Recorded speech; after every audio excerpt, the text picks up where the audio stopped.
everybody, Trevor here, and welcome to another top video.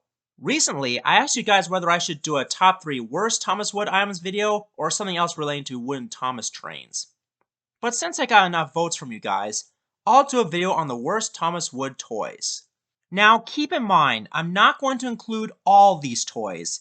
This video is about the worst of the worst after all. And once again, I'm not going to include those that were cancelled. So without wasting any more time and money, let's get this video chugging. Number 3 is Hugo. The biggest problem I have with this new model of Hugo is that he's too short. Not only that, but he doesn't have bogies anymore. I can understand why they gave him 2 wheels now instead of 8, because he had 2 wheels in the actual show. But I thought his original wooden railway counterpart wasn't that bad in terms of length. Also, remember the forklift flatbed that came with Caldi in the Apple Orchard cars back in the mid-2000s where it had 2-wheeled bogies instead of 4 on each end? Well, I think they could have done the same thing for Hugo as well, but oh well, beggars can't be choosers. Number 2, Steven. When it comes to tender engines, each one has a maximum of 2 or 6 wheels instead of 8.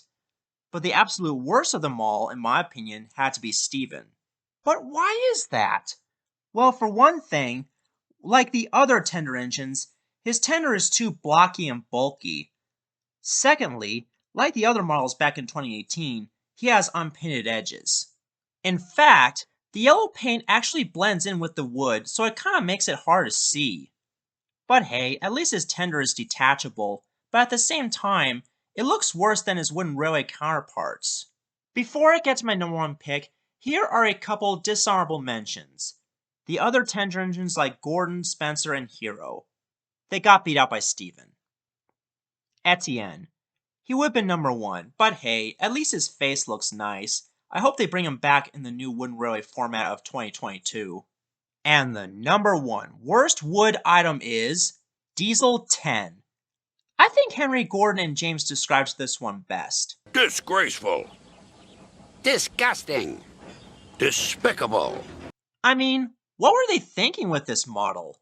Not only his face looks way too happy looking, but his model has shrunk like wet clothes from the wash. If there's one positive thing I could think of this model of him, it would be that at least Pinchy can now rotate 360 degrees instead of moving back and forth like his original wooden railway counterparts. But that leads me to my next problem. They didn't make Pinchy open and close his mouth. At least certain versions like the Bandai Tex version did this better, but I don't see why they couldn't do the same thing with the other models of Diesel 10. In conclusion, I don't recommend these models. In fact, I give each of them a 1 out of 5 stars. If you want to see better versions of each wooden model, I recommend the ones I've listed in my last top 3 video. Or better yet, buy all the ones from the classic wooden railway range instead. Trust me, they're worth your time and money more than these pieces of scrap. Besides, they deserve to be used as firewood instead of playthings. Now let me know in the comments section below on which wood items are your least favorite. Do you agree with my points, or do you have your own personal preference? Next time, I'll be doing a top 10 worst items in the classic wooden railway line from 1992 to early 2017. Oh yes, we're going there. This is Trevor Davis, signing off.